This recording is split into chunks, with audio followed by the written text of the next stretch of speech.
Imagine you are stuck in severe, agonizing traffic on a major highway. The vast expanse of cars around you isn't moving an inch, the constant noise is absolutely overwhelming, and you are running incredibly late. In that exact, high-pressure moment, your mind is standing at a critical crossroads. It can very quickly become a dark prison of intense frustration, burning anger, and crushing anxiety, or it can transform into a quiet space of calm observation. The choice, though it may not feel like it, is always yours. Welcome back to Buddha Coha. Today, we are exploring a profound journey, how to consciously rewire our minds to perceive the good, transforming our everyday stress into deep, lasting peace. Your reality is entirely shaped by your perception. By training your mind, you don't ignore life's difficulties, you simply change how you experience them. 1. The illusion of fear, the snake and the rope. To begin training your mind to see the good, we must first understand how incredibly powerful our minds are at creating illusions of the bad. Our brains are sophisticated meaning-making machines, constantly interpreting the world around us. However, because of our evolutionary survival instincts, that meaning is very often rooted in fear, anxiety, and self-doubt rather than objective reality. Before you can see the beauty of the world, you must realize how easily your own perception can deceive you. Within ancient Zen and Buddhist teachings, there is a profound metaphor that perfectly illustrates this human dilemma. It is a story often shared by Zen masters with their students to explain the root of our unnecessary suffering. Imagine a traveler walking down a long, winding dirt road at twilight. The sun has just dipped below the horizon, casting long, deceptive shadows across the path. The light is dim, making it difficult to see clearly. Suddenly, the traveler stops dead in their tracks. There, coiled perfectly in the middle of the road just a few feet ahead, is a large, dark, venomous snake. Instantly, the traveler's body reacts. Their heart pounds violently against their ribs. A cold sweat breaks out on their forehead, their breathing becomes shallow and rapid, and adrenaline floods their system. The fear they are experiencing is entirely real.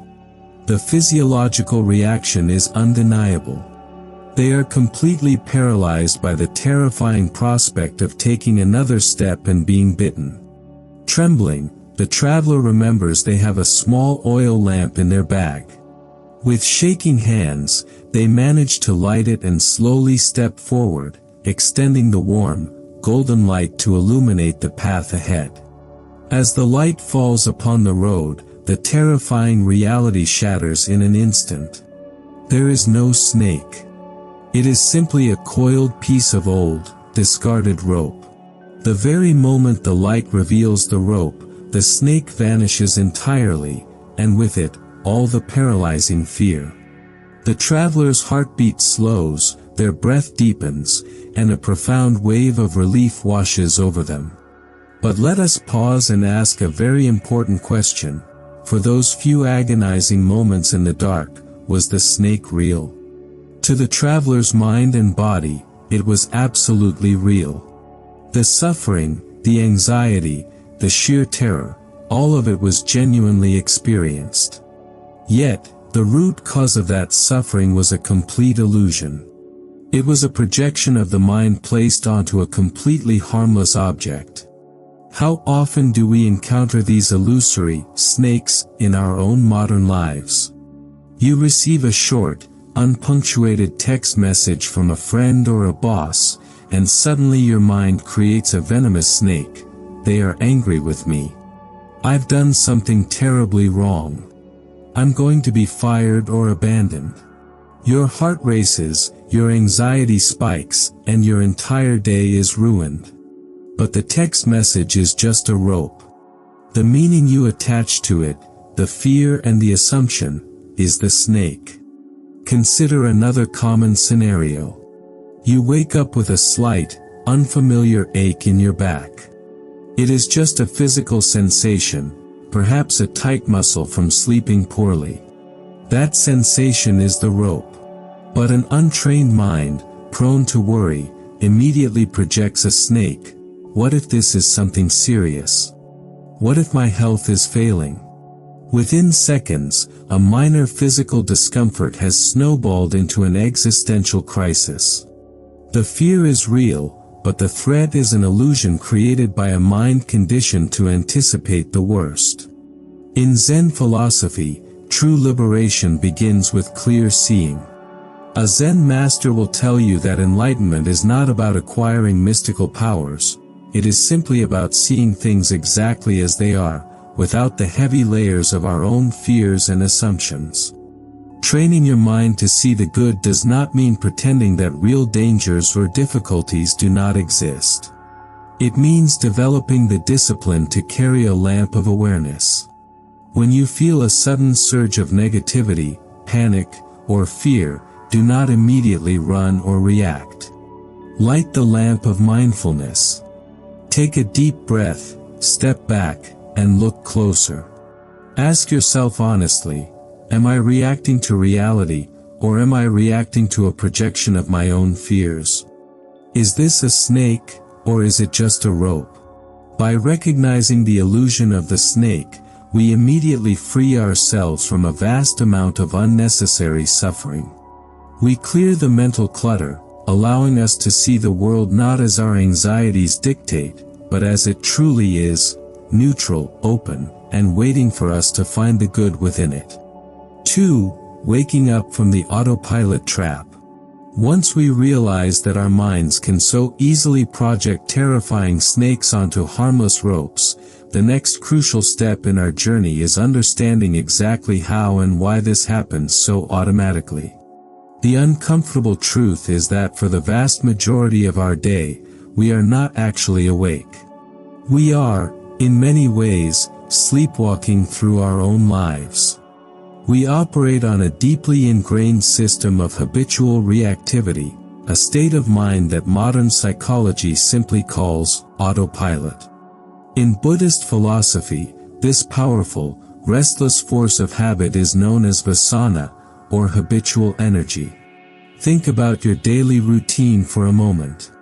How often do you drive a familiar route to work and suddenly realize you have absolutely no memory of the last 5 miles? How often do you unlock your phone just to check the time, and 20 minutes later, you find yourself mindlessly scrolling through social media, feeling completely drained and detached? This is the autopilot taking over. It is a state of unconsciousness where our bodies are moving, our eyes are open, but our true awareness is completely absent. However, this autopilot goes far deeper than just forgetting our morning commute. It almost entirely governs our emotional lives. When someone unexpectedly cuts you off in traffic, your autopilot instantly flares up with a burning anger. When a loved one makes a slightly critical comment, your autopilot immediately raises the heavy shields of defensiveness and snaps back with a harsh, unthinking word. When you face a sudden, unexpected challenge at work, your autopilot might instantly trigger a familiar wave of overwhelming anxiety and an intense urge to retreat. In these critical moments, you are not actually choosing your response. Your conditioning is choosing for you. You are simply acting out a pre-programmed script written by your past experiences, your old traumas, and your deeply ingrained habits. There is a classic Zen story that brilliantly captures this exact predicament.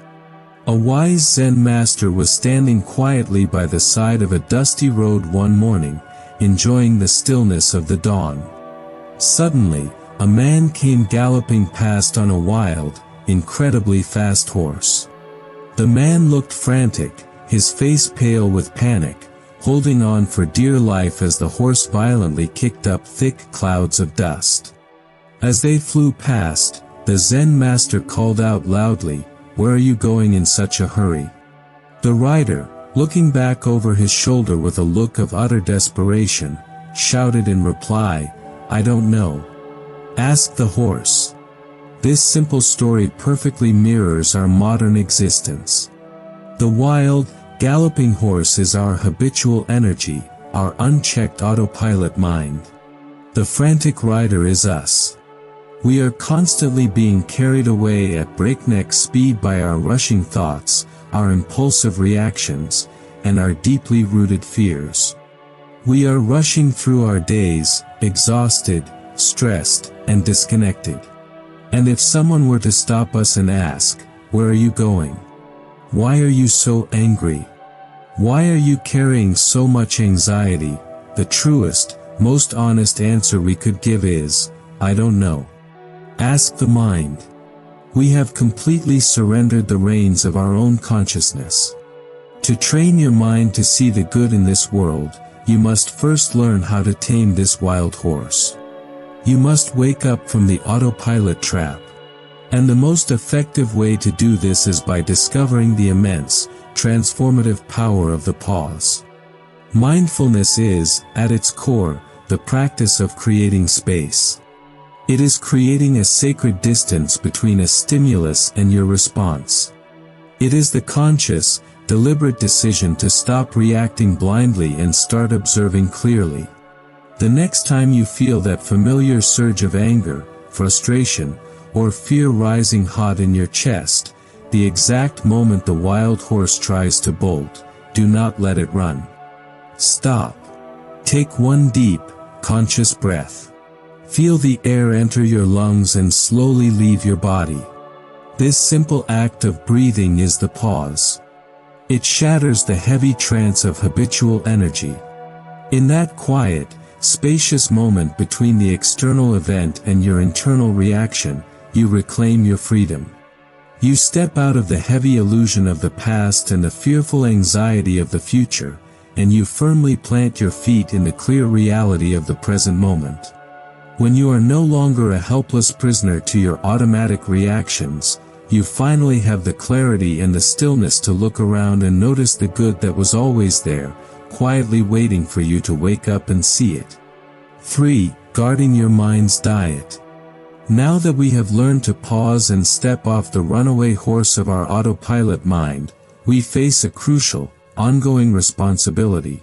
We must decide what we are going to consciously feed our minds moving forward. In the modern world, we are intensely focused on our physical diets. We meticulously count calories, carefully read nutrition labels, and obsess over whether our food is organic or processed. We intuitively understand a simple, undeniable truth: if we continuously consume toxic, unhealthy food, our bodies will inevitably become sluggish, sick, and weak. Yet, when it comes to our mental diet, we are shockingly careless. We consume massive amounts of information, entertainment, and interactions every single day without a second thought about the nutritional value they hold for our consciousness. In Buddhist practice, there is a vital teaching known as guarding the sense doors. The Buddha profoundly understood that our minds are not isolated, closed systems. They are incredibly porous and highly absorbent. Everything we see, everything we hear, everything we read, and every single conversation we engage in is a form of mental food. These inputs pass through the doors of our senses and take root deep within our consciousness. If you want to train your mind to see the good, you must become incredibly vigilant about what you are allowing through those doors. You must become the mindful gatekeeper of your own attention. Imagine your mind as a beautiful, pristine garden. When you are born, the soil is incredibly fertile and pure, ready to grow whatever seeds are planted within it. Now, imagine waking up every morning and consciously choosing to dump toxic waste, bitter weeds, and poisonous chemicals right into the center of that beautiful garden. You would never do such a thing to a physical garden, yet we do it to our minds constantly. We wake up and immediately reach for our phones, flooding our fresh, morning consciousness with angry news headlines, devastating global tragedies, and the meticulously curated, envy-inducing highlight reels of other people's lives. We spend our commute listening to aggressive talk radio or arguing with strangers on the internet. We sit in the break room at work and participate in toxic gossip, complaining endlessly about our coworkers, our bosses, and our circumstances. We are gorging ourselves on a steady, unrelenting diet of fear, outrage, comparison, and negativity. And then, we sit quietly and wonder why we feel so incredibly anxious, why we are so quickly exhausted, and why it feels utterly impossible to see the good in our lives or in the world around us. The truth is simple: a mind fed entirely on a diet of poison cannot possibly produce the sweet fruits of peace and joy. Your mind absorbs whatever it is surrounded by. If you constantly expose yourself to negativity, your mind will naturally become cluttered, distressed, and cynical. It will become exceptionally skilled at finding flaws, anticipating disasters, and feeling constantly under threat. To shift this reality, you must actively and intentionally choose inputs that nourish your inner landscape. This requires a firm, disciplined commitment to a healthier mental diet. It means consciously setting boundaries around your media consumption. It might mean unfollowing accounts that trigger feelings of inadequacy or anger. It might mean choosing not to participate in draining, negative conversations, gently steering the topic towards something more constructive, or simply walking away. Instead of mindlessly scrolling through despair, choose to fill your environment with inputs that elevate your spirit. Listen to teachings of the Dharma, an inspiring podcast, or a beautiful piece of music that calms your soul. Read a passage from an ancient philosophical text or a profound poem that connects you to a deeper sense of meaning. Surround yourself with supportive, compassionate friends who speak about ideas and growth rather than gossiping about other people. Spend quiet, unstructured time in nature, allowing the simple, unhurried rhythm of the natural world to recalibrate your nervous system. These are not just pleasant activities, they are essential acts of mental nourishment. Every time you consciously choose a positive, uplifting input over a negative one, you are planting a vibrant new seed in the fertile soil of your mind. Over time, with consistent care and mindful attention, these seeds will blossom into a resilient mental space of profound clarity, unwavering peace, and a natural, effortless ability to see the inherent goodness that surrounds you. 4. Beware of the second arrow. Even when we successfully learn to pause, and even when we meticulously guard the doors of our senses against toxic inputs, we must acknowledge a profound, undeniable truth of the human experience: pain is entirely unavoidable. No matter how mindful you become, you cannot control the external world. You will face unexpected losses, physical illness, sudden heartbreak, and profound disappointments. Life, by its very nature, contains seasons of hardship. However, there is a massive difference between experiencing pain and experiencing suffering. To understand this distinction, we turn to one of the Buddha's most famous and practical teachings, the parable of the two arrows. One day, the Buddha gathered his monks and asked them a simple question: if a person is walking through a forest and is suddenly struck by a sharp arrow, is it painful? The monks, of course, nodded and answered that yes, it would be incredibly painful. The Buddha then asked, if that same person is immediately struck by a second arrow in the same spot, is it even more painful? Again, the monks agreed that the agony would be intensely multiplied. The Buddha then gently explained the metaphor. In life, we are all eventually struck by the first arrow. The first arrow represents the unavoidable, painful events of our existence. It is the sudden loss of a job, the unexpected diagnosis from a doctor, the harsh words spoken by a loved one, or the physical pain of an injury. We have absolutely no control over the first arrow. It is simply the raw, unedited reality of being alive in a fragile human body. It hurts, and it is entirely natural to feel that hurt. But the second arrow, the Buddha explained, is the one we shoot into ourselves. The second arrow is our reaction to the first arrow. It is the heavy, agonizing narrative our mind instantly spins around the pain.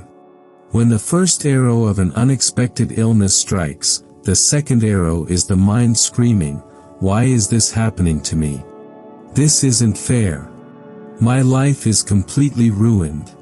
When the first arrow of a lost job hits, the second arrow is the crushing inner voice saying, "I am a total failure. I will never recover from this. Everyone is judging me."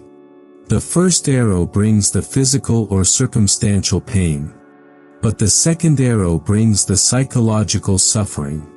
The profound tragedy of the human condition is that we spend so much of our lives violently resisting the first arrow, only to endlessly pierce ourselves with the second, the third, and the fourth arrows of our own relentless overthinking, bitterness, and self-pity.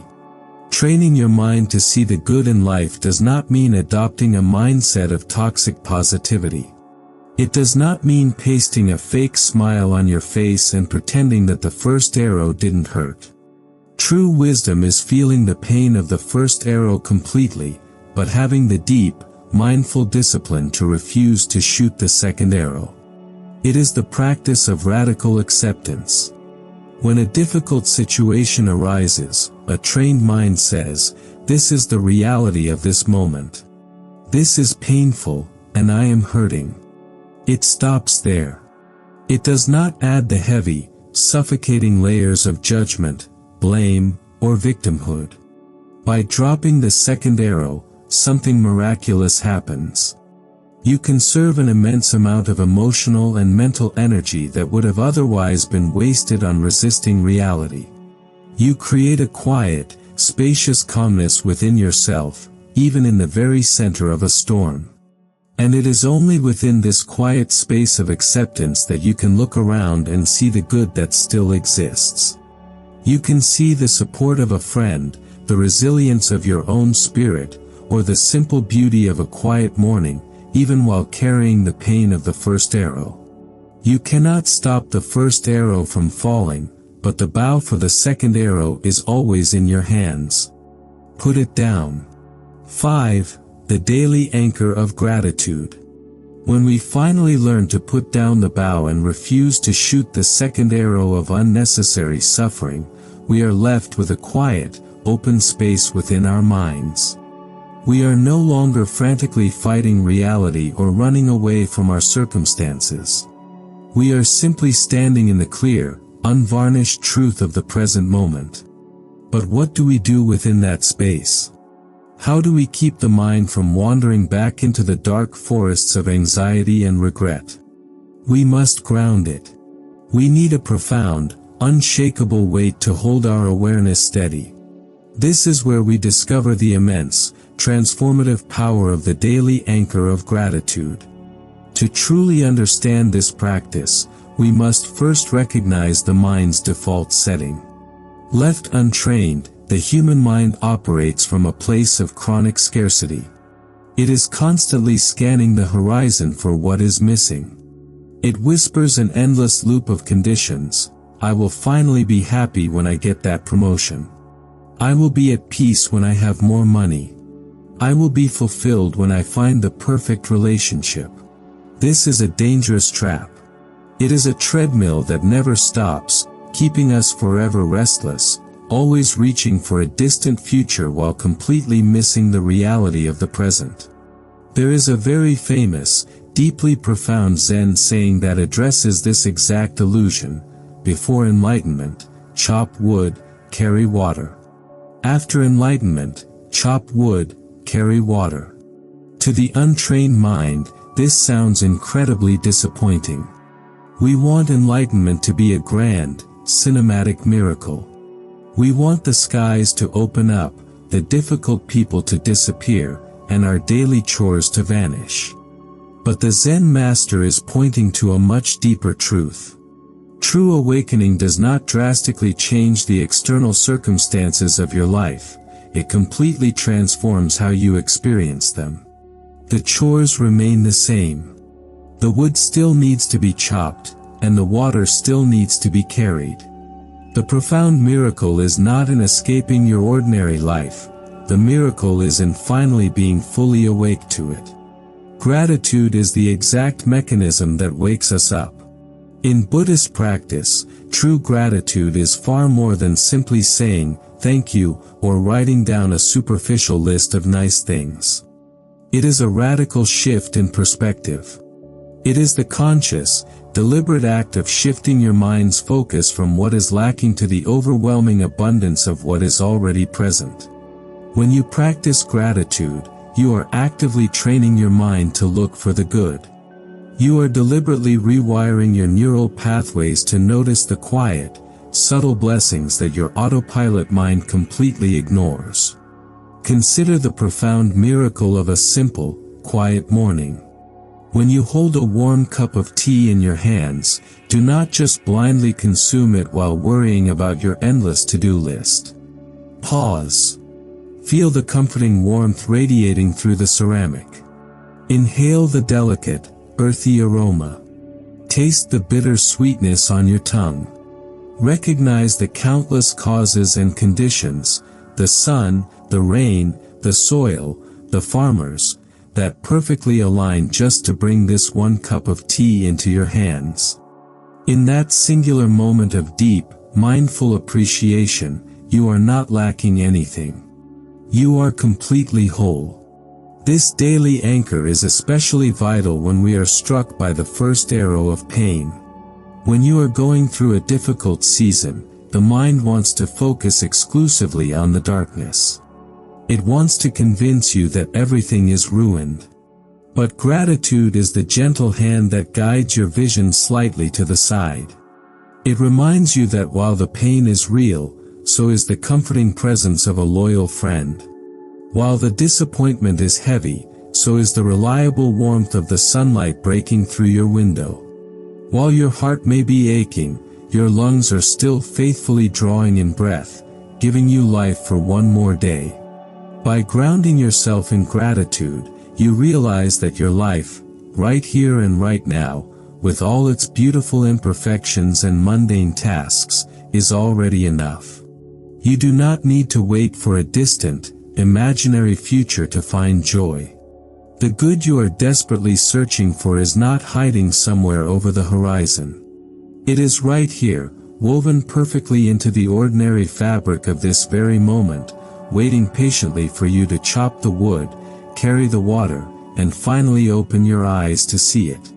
6. Nurturing the compassionate mind.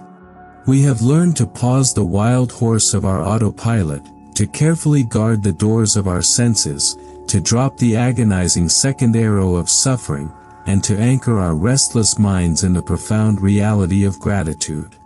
Yet, even if you master all of these practices, there is one final, critical frontier you must cross to truly train your mind to see the good. It is the very foundation upon which all lasting peace is built. You must profoundly change the way you relate to yourself. You must nurture a deeply compassionate mind. For many of us, the most toxic, unforgiving relationship we will ever experience in our entire lives is the one we have with our own inner voice. We are notoriously our own harshest, most relentless critics. Think about how you react when a close, beloved friend makes a mistake, experiences a failure, or goes through a difficult breakup. You naturally extend comfort. You offer them patience, understanding, and a warm, safe space to heal. You remind them of their inherent worth and tell them that one mistake does not define their entire existence. Now, think about how you react when you make that same mistake. The internal dialogue instantly turns vicious.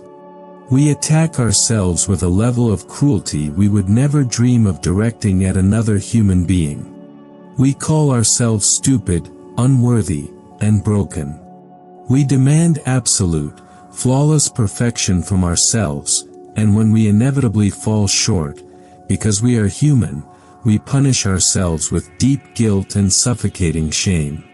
This relentless self-criticism is not a virtue. It is not a sign of high standards or discipline.